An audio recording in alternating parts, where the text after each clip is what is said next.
जी, अस्सलाम वालेकुम एवरीवन। आज इफ्तारी कोई इतनी अट्रैक्टिव नहीं है। अट्रैक्टिव से मतलब वैसे तो मेरे लिए तो फर्स्ट क्लास है, राइस है एंड आलू वड़ा है मेरा अपना एंड थोड़ा सा पुलाव बिरयानी भी बची हुई थी, वो भी खा रहा हूँ। और आज रात जो है ना, कोई बाज़ारी कुछ मंगवाऊँगा अपने लिए, something treat my self again.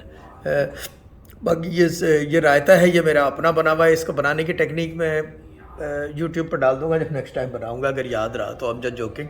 बाकी ये कि दुबई विला का कचुम्बर है और ये पुलाव भी उनका है आलू के साथ। सिस्टर ज़ारा देखेंगे आलू पुलाव में, बोलेंगी बोलेंगी I need to teach her how to make a pulao. हम जस्ट जोकिंग बाजी। अल्लाह ताला ब्लेस यू। ये देखे Dubai villa and sister Zara दोनों की जंग करवा दो ऐसे ही। Okay bye, okay bye, okay bye. Sister Zara versus Dubai villa. Okay bye.